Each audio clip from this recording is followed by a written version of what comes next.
El movimiento gótico surge en Inglaterra a finales del siglo XVIII. El renacimiento del gótico fue la expresión emocional, estética y filosófica que reaccionó contra el pensamiento dominante de la Ilustración, según el cual la humanidad sería capaz, solo en uso de la razón, de llegar a obtener el conocimiento verdadero y la felicidad y virtud perfectas, aunque el romanticismo demostraría que tan insaciable apetito de conocimiento dejaba de lado la idea de que el miedo podía ser también sublime. Las ideas de orden de la Ilustración van siendo relegadas y dan paso a la afición por el gótico en Inglaterra, y así va abriendo camino para la fundación de una escuela de este tipo de literatura, derivada de modelos alemanes. Las narrativas góticas abundan entre 1765 y 1820 con la iconografía que nos es conocida. Cementerios, páramos y castillos, tenebrosos repletos de misterios, villanos infernales, hombres lobo, vampiros, doppelganger, transmutadores o doble personalidad, y demonios, etc.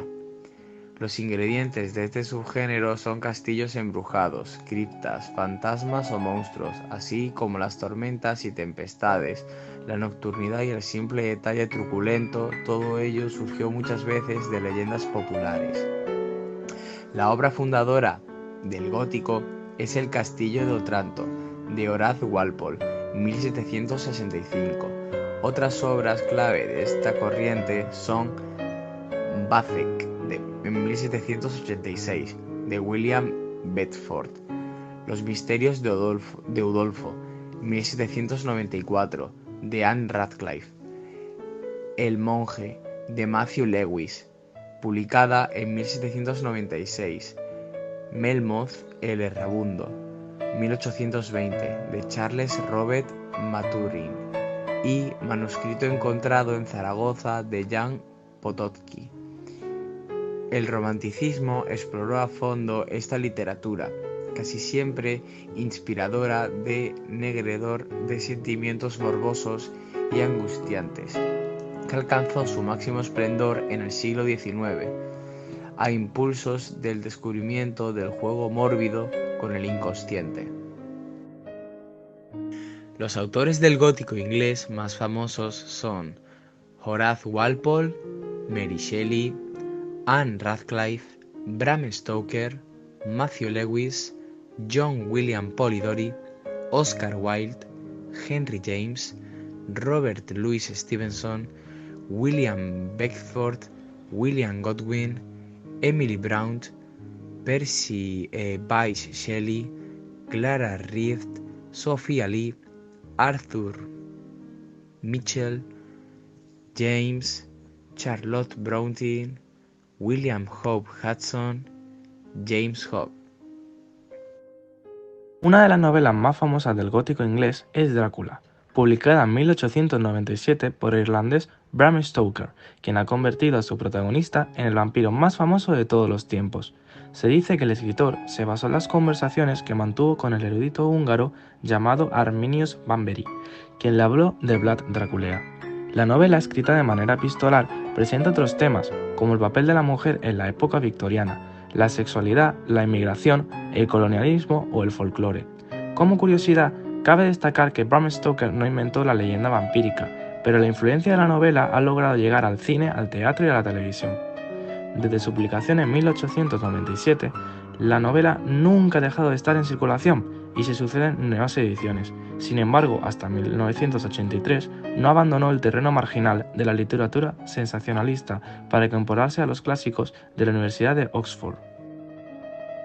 Abraham, también llamado Bram Stoker, Clontarf, 8 de noviembre de 1847, Londres, 20 de abril de 1912, fue un novelista y escritor irlandés conocido por su novela Drácula, 1897. Sus primeros relatos de terror, como La copa de cristal, 1872, fueron publicados por la London Society y The Chain of Destiny en la revista Shamrock. Su esposa fue la administradora de su legado literario y dio a conocer obras como la que sería la introducción de Drácula, el relato corto, El invitado de Drácula. Maria Godwin, Londres, 30 de agosto de 1797, 1 de febrero de 1851, fue una narradora, dramaturga, ensayista y biógrafa británica, reconocida sobre todo por ser la autora de la novela gótica Frankenstein o El moderno Prometeo, 1818, considerada la primera obra de ciencia ficción de la historia. También editó y promocionó las obras de su esposo, el poeta y filósofo romántico Percy Bysshe Shelley. Su padre fue el filósofo político William Godwin y su madre la filósofa Mary Wollstonecraft. En 1814, Mary Godwin inició una relación sentimental con uno de los seguidores políticos de su padre, Percy Bysshe Shelley, quien ya estaba casado. Los dos, junto con la hermana de Mary, Claire Clairmont, vivieron en Francia y viajaron por Europa. A su regreso a Inglaterra, Mary estaba embarazada. Durante los siguientes 2 años, ella y Percy se enfrentaron al ostracismo social, a las deudas constantes y la desgracia del fallecimiento de su hija nacida prematuramente.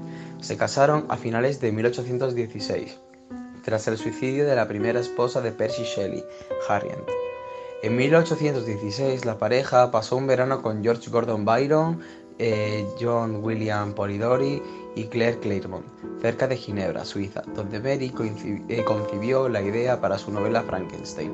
Hasta la década de 1970, Mary Shelley fue principalmente reconocida por sus esfuerzos para publicar las obras de Percy Shelley y por su novela Frankenstein, la cual sigue siendo ampliamente leída e inspirado en varias adaptaciones en el cine y en el teatro. Aparte de mencionar autores famosos del gótico, tenemos a Oscar Fingal of Flaherty Wills Wilde, más conocido como Oscar Wilde, el cual fue un escritor, poeta y dramaturgo de origen irlandés, ya que en esa época Irlanda pertenecía al Reino Unido. Wilde es considerado uno de los dramaturgos más destacados del Londres victoriano tardío. Además, fue una celebridad de la época debido a su gran y aguzado ingenio.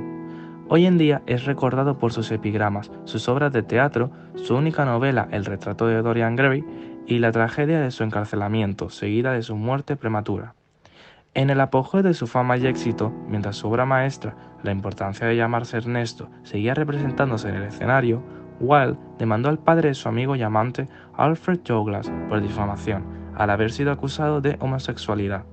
Después de una serie de juicios y por las pruebas presentadas para el caso, Wilde fue declarado culpable de incidencia grave y encarcelado por 2 años, obligado a realizar trabajos forzados. En prisión escribió De Profundis, una larga carta que describe el viaje espiritual que experimentó luego de sus juicios, en contrapunto oscuro a su anterior filosofía hedonista. Tras su liberación, partió inmediatamente a Francia, donde escribió su última obra, La balada de la cárcel de Reading, un poema en conmemoración a los duros ritmos de la vida carcelaria.